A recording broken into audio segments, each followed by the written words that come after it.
Well, we have reached the final week of July. We're going to be tipping into August by the end of the week. And I'm titling this video Boom and Gloom. Both things can equally be true. We have articles right now that are going to show Austin has long term amazing tailwinds. We've got population growth, we've got job growth. We're one of the fastest growing metros in the country.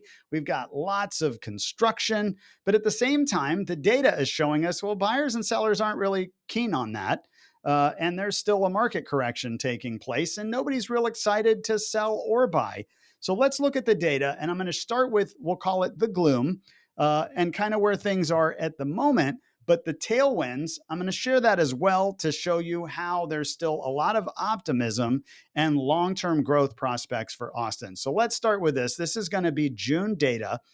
So this is just showing us number of home sales in the metro for the last month. We are going to be the green line, and quite honestly, we're okay. We're lower than obviously the pandemic years, but we're kind of in the middle of what we've seen the last 2 or 3 years. So we're just kind of trending in the middle on number of sales. Sales volume is dollar amount, and again, a little higher than last year. If I go to the median sales price, it's ever so slightly trickling below last year. If I look at the numbers, it's within like 3,000. So the pricing is a little off, but we're real close from last year, probably less than 1% difference on price. We maybe gapped a little higher in April and May, maybe 2% off last year, but we're still pretty close to where we're seeing prices from last year, but a little softer. So we've seen each of the last 3 years just get a little softer than the year before. But the big drop was 2022. That's this big camel hump at the top where we rocketed up way above where we are now, and we had to collapse all the way back down. And then the last 3 years have just kind of slowly been speed bumping down, but we're pretty close to where we were last year. So we're not seeing Austin continue to like fall out. It's starting to stabilize year over year, but we just still have tepid sales. If I go to average sales price, we're a little above last year, but again, very close on those numbers.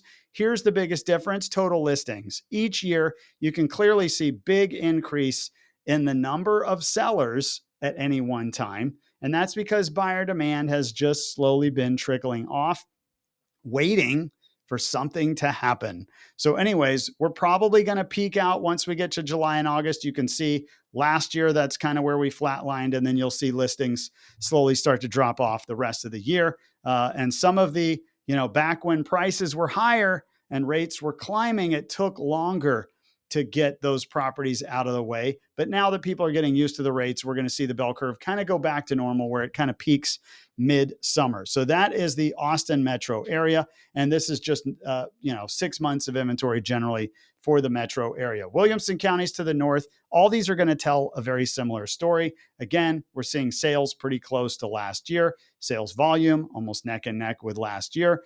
Median home price just a little bit under, maybe 10 grand off where we saw it last year. So I'd say that's 2 or 3% off of last year in Williamson County. Average sales price, again, just a trickle off. This red line is 2021. Look at that climb. Crazy climb in value.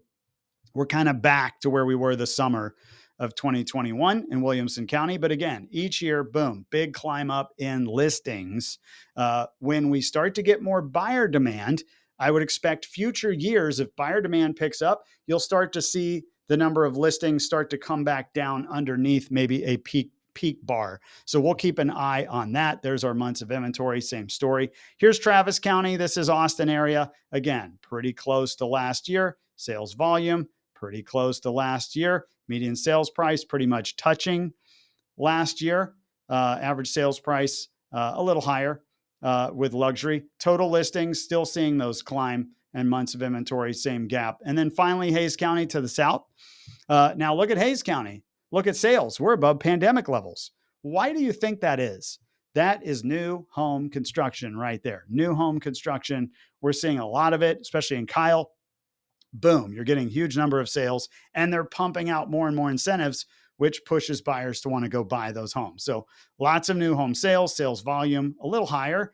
Median sales price, though, look at that, lower, significantly lower, probably 17 grand in Kyle, and Kyle's at a lower price point. So 17 grand's a bigger percent. And again, that's discounting. So they're selling lots of homes, but they're having to sell them cheaper.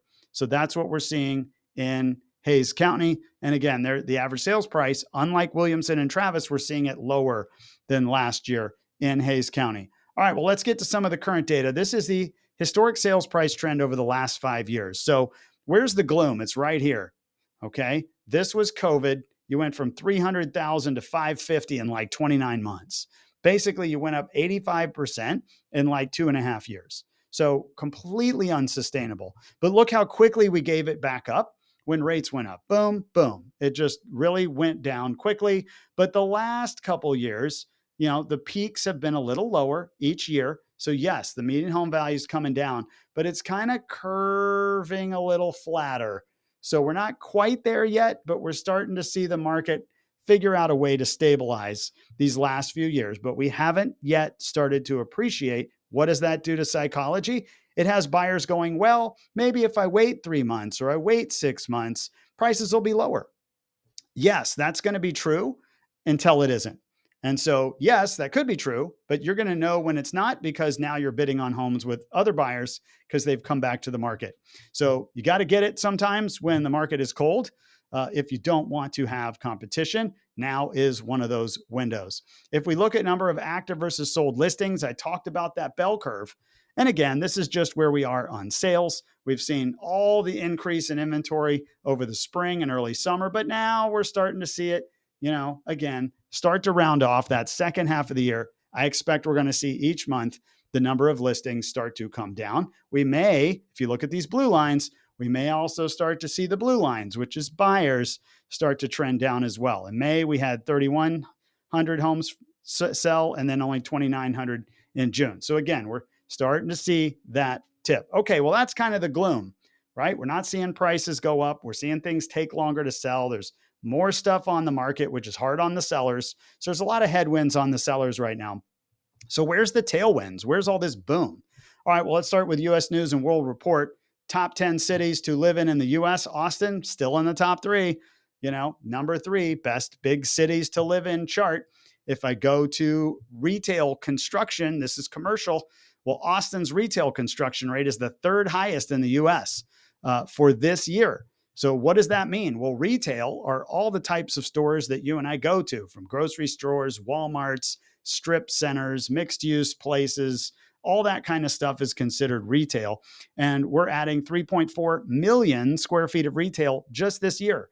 So imagine all these growing suburbs and neighborhoods and everything. Well, we got to build stores for them. And Austin's going nuts. We're building lots of stuff. That also comes on the heels of the fact that Austin boasts the 9th highest rate of new home construction in the US. So not only are we building lots of retail centers, but we're building lots of homes still. Even after 3 years of housing correction, Austin continues to build. So what is leading this surge in retail construction across Texas? Population growth. So data, this comes from the U.S. Census Bureau, shows that fastest growing metros, Houston was number 2, Dallas was number 3, and Austin right now is number 13. So sure, maybe we're not number 2 or 3 anymore, but Austin continues to be one of the fastest, 12 or 13 fastest growing cities in the U.S. So here's a list. This is the 15 most populous cities in the U.S., city limits. So I want to make that clear. This is not metro areas. This is just the city limits. And Austin's city limits aren't quite as big as some of these other cities. But of course, you've got cities you're all familiar with: New York, LA, Chicago. Houston's number 4. San Antonio, number 7, Dallas, Fort Worth, Austin. So there's your top 13, and all the big cities in Texas are now in that top 13 biggest cities in the U.S. All right, well, here we go. Cities building the most homes in the U.S. Raleigh, number 1. Austin, number 2. Who's number 3? Dallas, Houston, Phoenix, Charlotte, Nashville, Orlando. What do all these cities have in common? They've got population growth. And I want you to think about this, and this explains why Austin's prices have softened. Austin is building 25% more single-family homes than the bigger metros of Dallas and Fort Worth, of Houston, of Phoenix, of Nashville and Orlando. Like we're building 25 to 30% more homes. Well, what does that do to the market when buyer demand's tepid? It means your supply is going to go way up. And it's, we actually are oversupplied for the moment. So why would they build these homes? Are they dumb? Don't they realize that the housing prices are softening? No, they're not dumb. They're doing it because they realize our population growth is still going straight up. And eventually, when rates adjust a little bit, when buyers get a little more excited, when the job market tweaks, they're going to have housing for them. And they're going to be able to fill that housing up and make a good profit. And they need to keep up. Otherwise, we're going to tip the other way and be undersupplied. And that's where we're seeing prices continue to rise in these markets over here on the right: Buffalo, San Francisco, Providence, Rochester, Hartford, Connecticut. If you look up those markets right now, their prices are going like this because they aren't building any homes. And so while that sounds good as a short-term seller, it's going to have long-term impacts on those markets if they cannot keep up, and their housing's going to get too expensive. And then they're going to have the problem we had at the end of the pandemic where we overpriced. Right now, we are correcting. Austin's getting back to its long-term normal fundamentals, and we're going to be fine once that supply and demand balance comes back. All right, here's another thing that's kind of false gloom. Foreclosure activity in the first half of 2025. Yeah, it's up, but let's get real. Here's what it looks like. So foreclosures in the middle of the last housing downturn were crazy high, crazy high. I mean, you're talking almost 2 million homes, tons of people losing their houses. It was terrible. Then we spent 14 years coming down. Okay, well, we're still close to the bottom. So we're not even at 200,000. Like 2019, we had almost 300,000 foreclosures. 2018, we had 362. Well, now we're at like 187. We're like half of where we were even in 2018 pre-pandemic. So we don't really have a lot of foreclosures. So if you're gloomy about that, I would say don't be. It's a very small number. All right, let's see what the landlords are doing.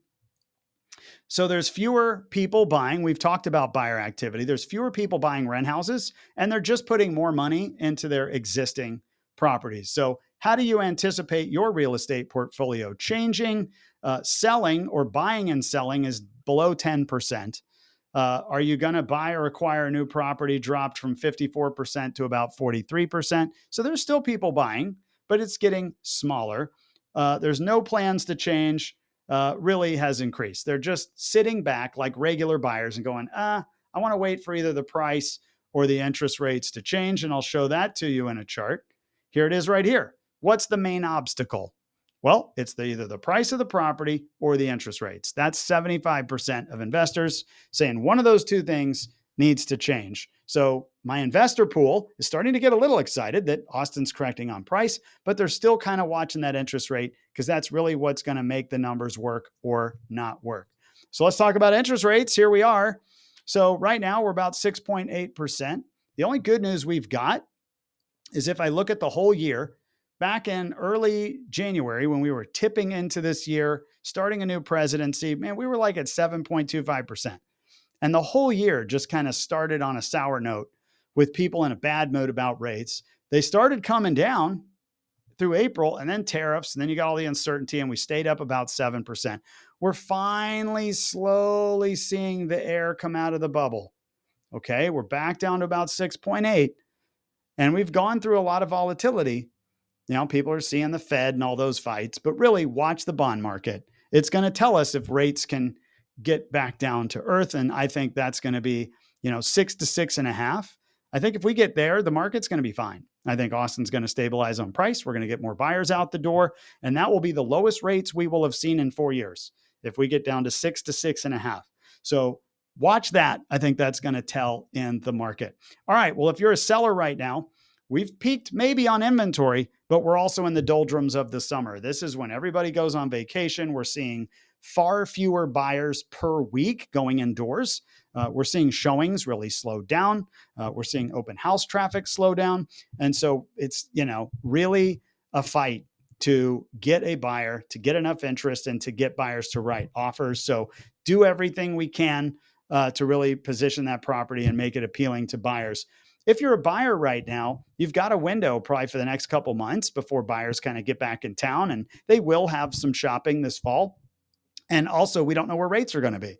If rates come down, you're going to see more competition. So right now might be one of those windows where you've got still the peak of this year's inventory, but maybe not a lot of competition. So as a buyer, I'd be paying close attention to that.